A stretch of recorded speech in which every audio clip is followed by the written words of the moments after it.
Hey, good morning. It's me, Brianka J, and I want to thank you for coming back to my little corner of the internet where we discuss all things books. It is Black History Month, so you know I'm going to be deep diving all month long. So if you like Black literature, you like short stories, analysis, theories, go ahead, click subscribe, and get ready because this is going to be a great month. If you've already been here, then you know the deal. I'm back. I'm doing my best, and I'm up. It's about 8 o'clock in the morning, so I can get you guys a new video. Today we're going to be talking about Heaven and Earth grocery store. We're going to be going through their reading guide, and I want to share my insights with you. So if you want to hear more about that, go ahead and stay tuned.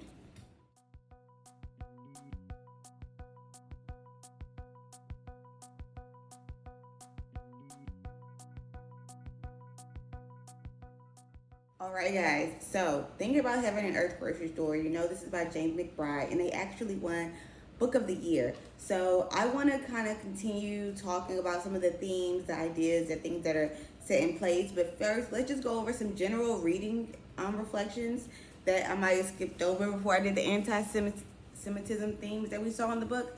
But late is better than never. Okay, so one of the first questions they ask us is, in the Heaven and Earth grocery store, James McBride takes readers into the lives of the people who live on Chicken Hill, a neighborhood of ramshackle houses and dirt roads where the town's blacks, Jews, and immigrants whites who can't afford any better lived.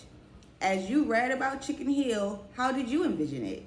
Did its description prompt memories of places that you've lived or recall from the past? Okay, so for me, when I read about Chicken Hill, I really thought about when I would go to my family's hometown, I guess. It's actually Church Point, Louisiana. It's a very small one stoplight city, and it has a Piggly Wiggly. It has a grocery store that sells cracklings, and that is the most impressive thing that is going on in Church Point. Y'all don't be mad at me. If you're from there, I'm sorry. I love going, but it's just a very quiet place. Everybody knows everybody. Everybody is friends. You go to the grocery store and you know everybody in the grocery store. It's that kind of place. Chicken Hill reminded me of that. When I read about James McBride's reflections on why he wrote the book and what city he was basing it off of, I realized the city he was describing is actually further up north, where there would have been a greater melting pot. I think he originally was thinking of Philadelphia, and then he ended up choosing more rural city a little bit further away. But it's supposed to be this rural spot where everybody kind of knows each other, and they are forced to be a community regardless of their circumstances and cultural differences, which I think is very interesting and very American. And it kind of sets the tone for this American melting pot of a story, and it makes it really, really interesting in my opinion. So that's what I think of, and I think that I think the setting that he chose was absolutely brilliant, honestly. The second question is, the Heaven and Earth grocery store is owned by Moshe Ludlow and his wife Shona, who runs it, and it's the center of neighborhood life. Are there places like that from your own life or in your past? How are they similar or different from the Heaven and Earth? I don't think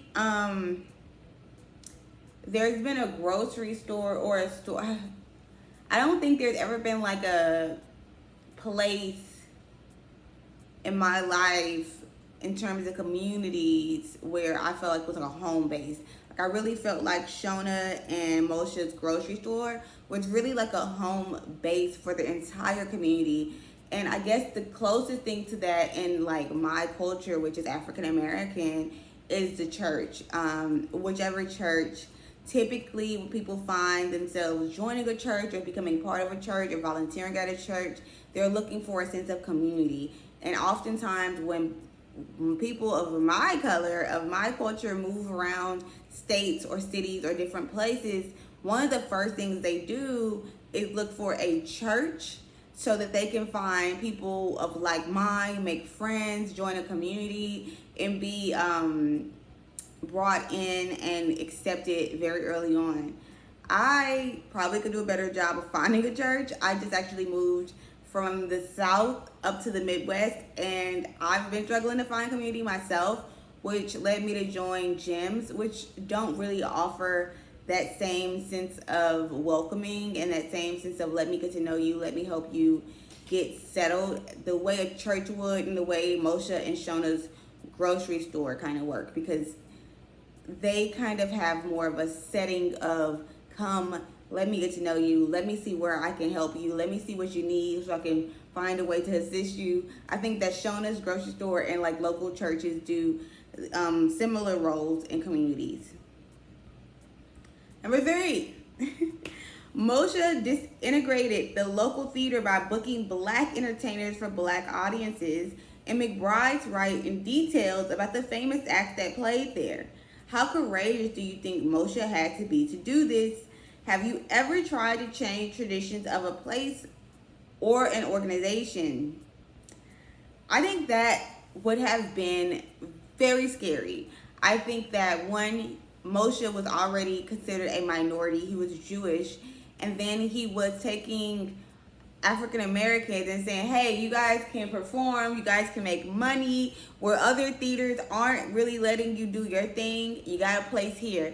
I think that was very courageous, and knowing the historical importance of Black performers, Black arts, and Black theaters and places where they were allowed to perform, and all the stories about people who were told that they weren't allowed to perform, and the women and men throughout history who had to make a stand to change that, including Miss Marilyn Monroe, because I think she literally invited, and I want to say it was Nina Simone. I'm so sorry for getting the wrong person, but she was like, listen, if you're going to have me in your theater, you're going to let her sing, and I'll sit front row for the next 5 days. Like, people like that are so courageous, and it's unfortunate that Miss Monroe's legacy is almost entangled with scandals of sex rather than some of the more courageous things she's done for women, Black people, and just the world at large. She was a very incredible activist in that way, and I think that Moshe unwittingly kind of aligned himself with activism when he made the decision to do this, which is so interesting because being an activist isn't something we choose. It's something that chooses us, right? Like, I don't think Moshe was looking to make a cultural stand. I don't think Moshe was looking to change history or to set his foot into what we would now consider a great part of American history, Black history, is our performers, our singers, our artists. He was able to bring them a spotlight and a stage. That is so amazing. But I don't think in the time in which he was doing it that he might have got that praise that he would get today. History. You know, we always look back and say, wow, that was great. The other question is, have you ever tried to change traditions of a place or an organization? I did work at a school, and when I worked at that school, I was really interested in making sure that the students had a high school experience and that they felt like they were attached to a community more than they were attached to just an educational system. And when I was doing that, I remember having a lot of pushback. I remember going into my own personal pockets a lot. And I remember just consistently being led into obstacles and traps, and it really led into burnout over time. I only did it for 3 years, and I think a lot of it was to do with the fact that I was trying to change the traditions, and I was trying to make a funner, more exciting place for the students to be, which did lead me to burnout, and it did become a thing because of lack of community, a lack of support. And because of that, I think that people who take on these big roles with more than they can chew, they don't have the support they need, they don't have the friends they need, then it can make the situation so much more difficult, which, again, anyone taking on roles of activism in this world, no matter how big or small, you are so appreciated because it is so important, even when you are an unsung hero. Okay, so the next question is, Dodo is a deaf boy from Chicken Hill who needs help, assistance that Nate and Shona provide. Why do you think those two were the ones who stepped up to help Dodo? Do you think they should have done anything differently? What do you think that Moshe and Addie could have done to keep Dodo safe? Or do you think his discovery was inevitable? I think his discovery was inevitable. I think that Moshe and Shona did take him in because not only were they enmeshed in the culture, I think Shona and Dodo had a similarities in the terms of their disabilities, in the terms of their sicknesses. They can share that, though they were different sicknesses, they had that shared bond in that way. And then the second thing was Shona and Moshe really wanted a child. And so black, white, or yellow, they wanted a child. And I think that was what brought them a little bit like, yeah, like, I don't care what he looks like. I want a child around. I think it brings life. I think it brings happiness. It brings thrill. And so I think that was a lot of the reason why they took him in. But I think that when in terms of doing anything differently, it was an unfortunate circumstance, but it was not much they could have done differently. They were literally searching for this boy. They wanted him, and they were seeking him out regardless. And so in that way, I think that they literally just did their best, and it was inevitable for, unfortunately, Shona had a seizure, and that's what led to his discovery. But the way that the government had been looking for them and going out of their way to find him, I think that he would have been discovered at one point or another. I'm going to stop at this question, and then if this video does well, I'll come back and do the last 4. So like and comment and love it up if you want to hear more. But Doc Roberts is a local physician who was instrumental in sending Dodo to a Penhurst sanatorium. He also had a complicated relationship with Shona. What about him do you think was the most objectionable? Why do you think he was able to succeed for so long without being discovered? Okay, so Doc Roberts does send Dodo to a sanatorium, and he does it after he is attacked by Dodo because a Dodo found him molesting Shona after Shona had a seizure. Not only that, Doc Roberts is in the Klan. Doc Roberts is in the Klan like some of us are in the PTO. Okay, he's like, hey, they have good community cookies and tea. I like going there because my friends are there. Like, what? Like, join a bridge club. You know what I'm saying? But Doc Roberts has his opinions on what it is to be an American, and he doesn't really see room for minorities and different ethnicities in the American dream, unfortunately. However, Doc Roberts has his own disability, which is in his foot, and he struggled with this kind of feelings of exile and not being accepted. And that is really what is his driving force most of the time. A lot of his relationship with Shona is his not being able to reckon with the fact that this young woman wasn't interested in him. And a lot of his issues, and that is like what drives most of the things that he does. And a lot of his disdain for the culture really comes down to his disdain for lacking acceptance, which is sad. I know that everyone needs acceptance in some way, some form, in some fashion, but I don't agree with the way that Doc Roberts went about the things he needed to go about, or the way that he challenged the system.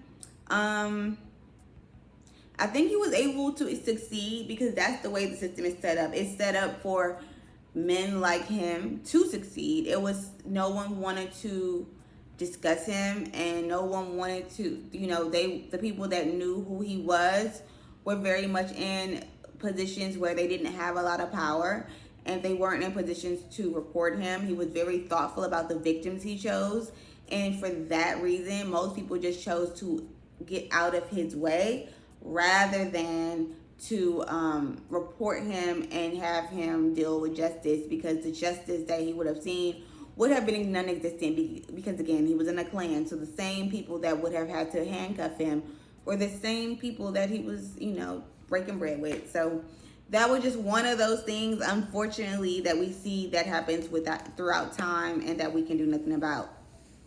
Okay, maybe I'm itching, because I'm going to do one more. It says, Monkey Pants is the only inmate at Penhurst who befriends Dodo, and the two strike up an unlikely friendship. one that is literally a lifesaver? Have there been people in your life who've stepped in to help you when you needed it? I'm gonna get that fly, guys. Okay, so it's time to turn my eggs off. Okay, so sorry. Let me finish this up so I can turn that stove off. Yes, so have people, I've been so fortunate to say people have stepped into my life when I didn't even know I needed it. And even where I am now, like I've been able to accomplish a lot in my life. Thankfully for people, teachers, camp counselors, just individuals who crossed my path who said like, hey, I see an opportunity in you. I see a dream in you. I see potential in you. I know a person that can help you flourish. And when I say those people, and bless their hearts, and because I didn't get a lot of opportunity growing up, I wasn't rich. I didn't really have, I had my brains, I had intellect, and I wasn't an athlete or nothing. And so it really came down to very special people, English teachers, camp counselors, my aunt, just different people who said, no, I think you got this. I think you can do this, who consistently motivated me. And I'm so grateful to each of them every single day. Especially when I have a moment to like look back and think about like where I could have been, or even if I look at my old neighborhood and see where my peers landed and how things worked out. I'm so grateful. I'm just so grateful. And I think that these people that risk it all for you are so amazing. And the best thing you can do for the people is find a way to give back to your community in small or big ways that you know how. And yeah. Okay, so that was 7 questions from Reading Reflections from Heaven and Earth Grocery Store. If you like this video, comment, like, subscribe, and I'll be back. It is Black History Month, so I hope you're having a great month, and don't let them get you down. See you soon.